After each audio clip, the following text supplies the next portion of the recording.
Firman Tuhan Harian. Pada masa itu, pekerjaan Yesus adalah penebusan seluruh umat manusia. Dosa-dosa semua orang yang percaya kepadanya diampuni. Asalkan engkau percaya kepadanya, Dia akan menebusmu. Jika engkau percaya kepadanya, engkau bukan lagi orang berdosa. Engkau telah dibebaskan dari dosa-dosamu.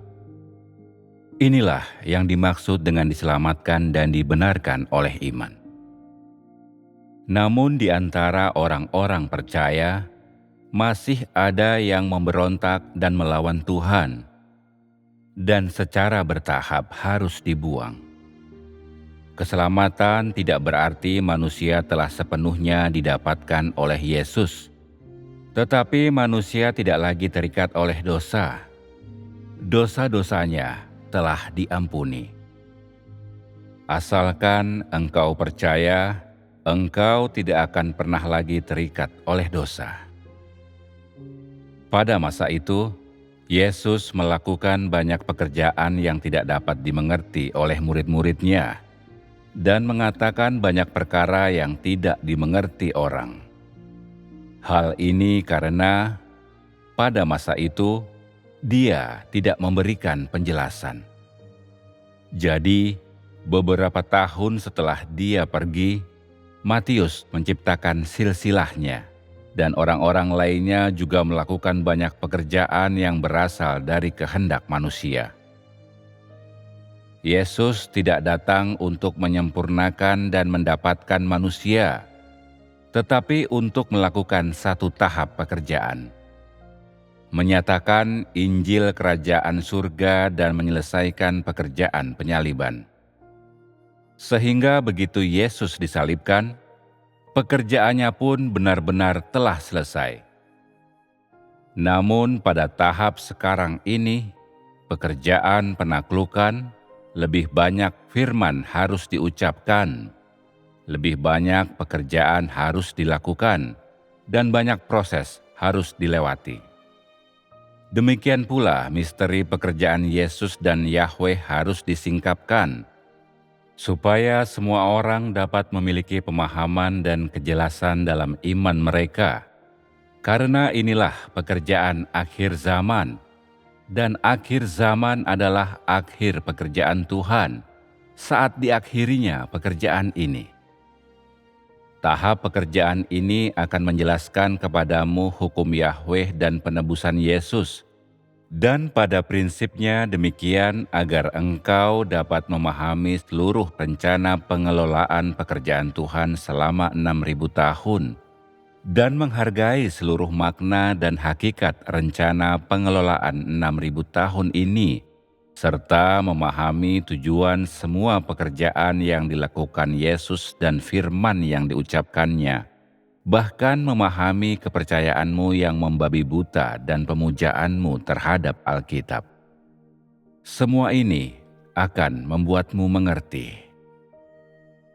Engkau akan mulai memahami baik pekerjaan yang dilakukan Yesus maupun pekerjaan Tuhan pada masa kini. Engkau akan memahami dan memperhatikan semua jalan, kebenaran, dan hidup. Dalam tahap pekerjaan yang dilakukannya, mengapa Yesus pergi tanpa menyelesaikan pekerjaan Tuhan? Karena tahap pekerjaan Yesus bukanlah pekerjaan penutup.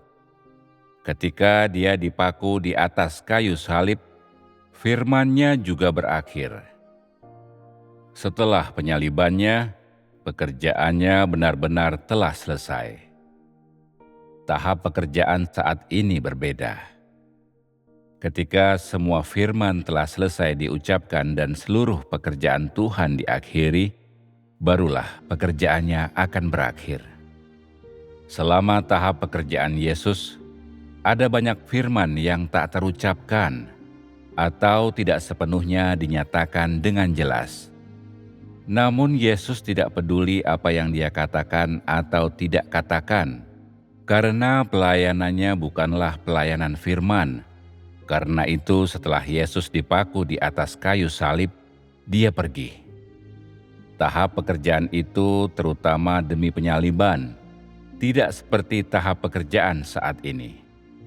Tahap pekerjaan ini terutama demi penyempurnaan, pemberesan, dan untuk membawa seluruh pekerjaan sampai pada akhirnya. Jika firman itu tidak diucapkan sampai akhir, tidak akan ada jalan untuk menutup pekerjaan ini.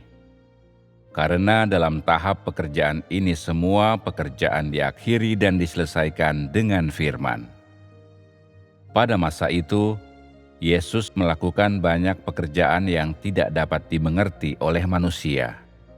Dia pergi secara diam-diam, dan hingga kini masih banyak orang yang belum mengerti firman-Nya, yang pemahamannya salah tetapi tetap yakin bahwa mereka benar, yang tidak menyadari bahwa mereka salah.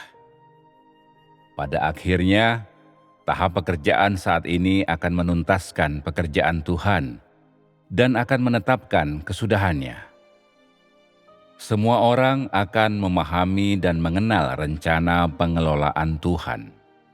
Gagasan dalam diri manusia, niat manusia, pemahamannya yang salah, gagasannya terhadap pekerjaan Yahweh dan Yesus, pandangannya tentang bangsa-bangsa bukan Yahudi, dan penyimpangan serta dan kesalahannya yang lain akan diperbaiki. Dan manusia akan memahami seluruh jalan kehidupan yang benar, dan seluruh pekerjaan yang dilakukan Tuhan, dan seluruh kebenaran. Ketika itu terjadi, tahap pekerjaan ini akan berakhir. Pekerjaan Yahweh adalah penciptaan dunia. Ini adalah permulaan. Tahap pekerjaan ini adalah akhir pekerjaan, dan ini adalah penutupnya. Pada mulanya, pekerjaan Tuhan dilakukan di antara orang Israel sebagai umat pilihan, dan itu adalah awal zaman baru di tempat paling kudus di antara semua tempat. Tahap terakhir pekerjaan ini dilakukan di negara paling najis dari semua negara, untuk menghakimi dunia dan membawa zaman ini pada kesudahannya. Pada tahap pertama, pekerjaan Tuhan dilakukan di tempat paling terang dari semua tempat, dan tahap terakhir dilakukan di tempat paling gelap dari semua tempat. Dan kegelapan ini akan diusir, terang akan muncul, dan semua orang ditaklukkan. Ketika orang-orang paling najis dan paling jahat dari semua tempat telah ditaklukkan, dan seluruh penduduk telah mengakui bahwa Tuhan itu ada, Tuhan yang benar, dan setiap orang telah benar-benar yakin, kenyataan ini akan digunakan untuk melakukan pekerjaan penaklukan atas seluruh alam semesta. Tahap pekerjaan ini menjadi pertanda. Begitu pekerjaan di zaman ini telah selesai, pekerjaan pengelolaan 6.000 tahun itu akan berakhir dengan sempurna. Begitu orang-orang di tempat paling gelap dari semua tempat telah ditaklukkan, sudah jelas hal itu juga akan terjadi di tempat lain. Tepatnya, hanya pekerjaan penaklukan di Tiongkok yang menjadi pertanda yang berarti. Tiongkok melambangkan semua kekuatan kegelapan, dan orang Tiongkok melambangkan semua orang yang berasal dari daging, dari iblis, dari daging dan darah. Orang Tionghoa lah yang paling dirusak oleh si naga merah yang sangat besar, yang paling kuat melawan Tuhan, yang kemanusiaannya paling rendah dan najis, sehingga merupakan pola dasar semua kemanusiaan yang rusak. Hal ini bukan berarti negara-negara lain tidak memiliki masalah sama sekali. Gagasan manusia semuanya sama, dan meskipun orang-orang di negara-negara ini mungkin memiliki kualitas yang baik, jika mereka tidak mengenal Tuhan, pastilah mereka menentang Dia. Mengapa orang Yahudi juga melawan dan menentang Tuhan? Mengapa orang Farisi juga menentang Dia? Mengapa Yudas mengkhianati Yesus? Pada masa itu, banyak murid tidak mengenal Yesus. Mengapa setelah Yesus disalibkan dan bangkit kembali, orang masih tidak percaya kepadanya? Bukankah ketidaktaatan manusia itu sama saja? Hanya saja rakyat Tiongkoklah yang dijadikan contoh, dan ketika telah ditaklukkan, mereka akan menjadi model dan contoh, dan berfungsi sebagai rujukan bagi orang lain. Mengapa aku selalu mengatakan engkau sekalian adalah penyambung bagi rencana pengelolaanku? Pada rakyat Tiongkoklah kerusakan, kenajisan, ketidakbenaran, perlawanan, dan pemberontakan ditunjukkan dengan begitu sempurna dan tersingkap dalam beragam bentuknya. Di satu sisi, orang-orang ini berkualitas buruk, dan di sisi lain, kehidupan dan pola pikir mereka terbelakang, dan kebiasaan, lingkungan sosial, garis keturunan mereka, semuanya buruk dan paling terbelakang. Status mereka juga rendah.